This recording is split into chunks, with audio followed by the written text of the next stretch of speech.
So if we're talking about pairing, trying to find a long-term pairing with Cole Bishop, we talked about Bishop Fitzgerald earlier. Trying to find Mhm. someone that complements Cole Bishop, that unlocks Cole Bishop. We're expecting Jim Leonard to really maximize what Bishop brings, but I also think that I think both safeties are going to have multi-dimensional skills and Mhm. ability to play the post, play too high, drop down as an apex or overhang slot defender. I think a lot of the guys that the Bills are targeting are going to have some of those traits. But I think AJ Haulcy, who we have on this list next from LSU, much like we talked about CJ Gardner Johnson and how he played in Philadelphia, his some of his best film was as a post defender, as Mm. a single high safety. And when I watch Halsey from LSU, 5'11 and 5'8, 215 pounds, a little thicker, 4'5, 240, I saw some of that same thing where he was better as a deep post player. He was better as a guy that started in a post that dropped down to a high wall defender or a rat defender over the middle, big tone setter, some big hits on film. He trusts his eyes. He allows the QB's eyes to take him to the ball. A top down player makes so many plays over the middle. So a lot of these clips, you're Yeah. going to see him make those plays over the middle, and a lot of them they're going to start just like you see here as that post safety. But the trend of the league is changing the picture, right? Changing from a one high to a two high, and the different ways that teams are doing that now. And he's one of those guys at the safety position, and some other guys that we're going to talk about down the line in other episodes that can do a lot of those, versatile scheme type things, but a guy that can also sit in the post and complement Bishop to let him move around near the box, fringe of the box, out wide in man coverage.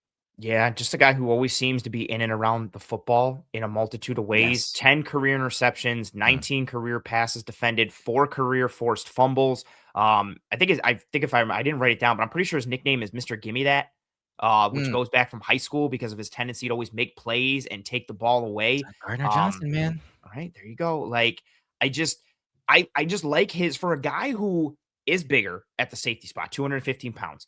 And for a person who I think his movement is fine, but he's not this athletic marvel. He's not some bursty, juiced up kind of guy. He has good range and he makes plays on the ball because of his eyes and his processing and his zone awareness. And it's consistent. You watch him jump routes, you watch him put himself in position because he can process and diagnose things that are happening and then act decisively on what Right. he's seeing. Um, I have some issues sometimes with, his tackling in space, but he's a willing tackler. He comes forward. He's got the size for it. I think it's more technique and at the tackle point and especially angles to the ball more than anything. But yeah, a guy who I remember seeing him in some games during the year break on the ball, and I thought that was reflected in the all 22. He makes some really nice plays, especially from the Mm. post, Yeah. single high, where he's reading, processing, jumping, letting the QB's eyes take him there, reading route distributions, and everything, getting his eyes to the right place as he processes. And then, again, for not being the most athletic guy, I think he does have good hip fluidity, snap in his hips. You can watch him go from like pedal to turn in a variety of angles and make plays on the ball. A really intriguing prospect, I think. So just to compare, I talked about Gardner Johnson. So Halsey, 5'11, 5'8, 215 pounds, 4'5", 240. CJ Gardner Johnson coming out of college, 5'10 and 7/8, Mm, 210 pounds, mm, and a 4'4", 840. They're mm. so similar, man. And again, the post safety stuff as Gardner Johnson's career has unfolded, he started in the slot a lot more and he had a little more diversity when it comes to that and plays on the ball from those positions. But I just see so much of it with the recent conversation and film breakdown that we've done on Gardner Johnson. So let's get into some of Halsey's film. I have a late second round grade, early third. You have a third grade on him. But again, some of these plays from the post, once again, dropping down post snap, you see him as a single high. These guys dropping back, inverted. He comes down. He doesn't just sit right here. You typically where that guy is sitting when these guys invert here. He drops down. He sees the play unfolding, makes a break on the ball, and is there right at the catch point.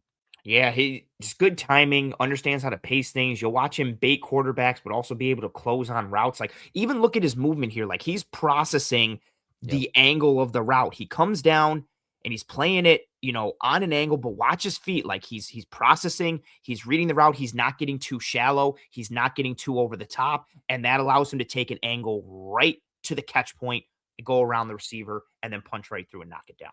So some of that impact over the middle of the field, too high safety look. You see him right on the SEC symbol, and as that wide receiver, splits the seam, these two defenders down the seam. You see the linebacker here is looking to the top of the screen. This defender's looking to the flats, getting to his assignment. He sees the guy going right up the seam. Quarterback's not even looking there initially, but he knows the quarterback wants to go there and he's looking off Mhm. the backside safety, and so he trusts his eyes and he jumps the ball. He makes an impact play against Oklahoma.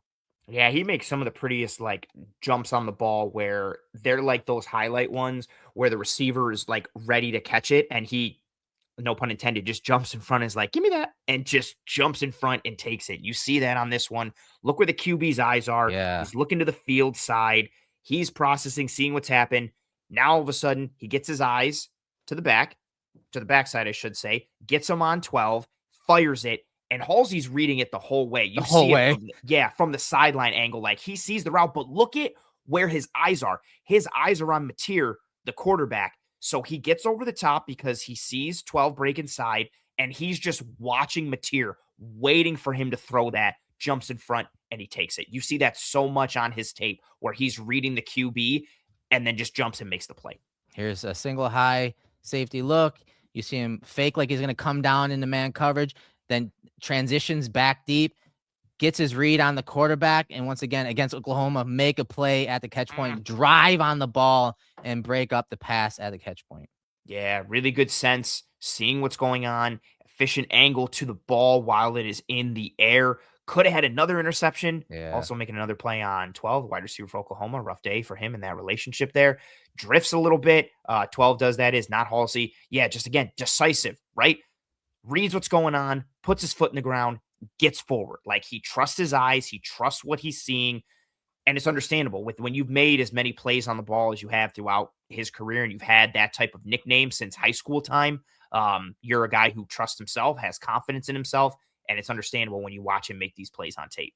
And you see hit the quarterback looking to the top of the screen on this play as the post safety. So he starts to drift this way a little bit. And I think a lot of plays, there's some good and bad with this. A lot of Mhm. plays by him, you see him making plays on the ball because he's reading the quarterback. He's letting the quarterback's eyes take him to the ball. Well, at the NFL level, quarterbacks are going to look you off a lot longer and a lot better than some Yeah. of these college quarterbacks. And so he does get in trouble at times where he drifts off the spot at the college level, and may be out of position in many ways.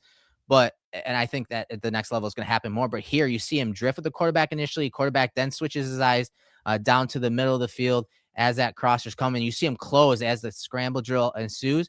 He Yeah. closes on the ball. He closes on that tight end, makes a play once again from the post at the catch point. Yeah, and I like this one. End zone angle does a good job showing it too. Well, I mean, both angles do. But you watch him again. He's watching Marcel Reed, quarterback for A&M, sees him look, and now Halsey's eyes get to the route distribution. He's seeing what's happening to the field side, gets literally to the middle of the field, sits, looks in the backfield, scramble drill. What's happening? He processes what's happening, and the angle to the ball in the air. He doesn't get too far over the top. He doesn't get too far underneath. It is a beeline right to the tight end, is processing still what's happening, sees the throw, and then is able to make a nice athletic play on the ball and get himself a PBU. Like you can see everything from start to finish in this end zone angle. Eyes on the QB, eyes to the route distribution, eyes back to the QB. Oh, this is what's happening. Where's the man? Plaster, make play. Yeah, I mean, I think one of the big things with him is he will miss some tackles at times. Yeah. He had a missed tackle rate of 15.8 last year, 14.4 the year before. So he does miss some tackles. But again, I think there's a lot of good and a lot of bad that comes with it. Much like C.J. Gardner Johnson. I know I keep coming back to him, but there's a lot of things that just make so much sense. And his ability to read the QB's eyes. Sometimes it Mhm. hurts him. Sometimes it helps him. Look at this play. This is literally taking points off the board. Zone coverage. He's reading the quarterback's eyes from the jump, and he just drifts over the middle, waits for that quarterback to commit, and just takes points off the board by intercepting the pass. What's nice about this one too is I think it's either the play before or maybe two plays before. He almost gets another interception. It gets thrown over his head, but you see Yeah. him like sinking and he's close and it's an errant throw and he doesn't make the play. And then this one happens. And both of them are a reflection of him reading Marcel Reed, the quarterback, his eyes taking the ball, and then look at him go up. Nice athletic hands catch is right in that window, right in the way. And then let's not only get the pick, but let's make some run after catch and take this ball out past where we would have had for a touchback. Just again, if you're going to make it that easy, it's taking candy from a baby for him on that. And as someone said, he's a tone setter. Yes, I think he plays, much like that Jordan Poyer role where he can, change and swing games with those big hits. When guys come over the middle, much like C.J. Gardner Johnson, you're gonna see him. He can take some heads off and make some big plays over the middle, whether it's with interceptions, plays on the ball, or even just plays like this, just wiping guys out when they come across the middle. It's so funny too, like his angles to the ball in the air and coverage are like just so much better than his angles to the ball, like when it's in someone's hands in space. And if he could just marry those two things, it would be it's just so much better. Yeah, But yeah, these plays are just so fun. Again, where is he playing? Deeper, coming from the post, read what's happening, foot in the ground, get right to the ball. And yeah, again, you don't make as many plays on the ball as he does. Interceptions, passes defended. There's even again forced fumble stuff, which we didn't show. There's a big gain against Ole Miss where he tracks it down or runs the man down, punches the ball out at like the 5. It gets into the end zone. LSU gets the takeaway.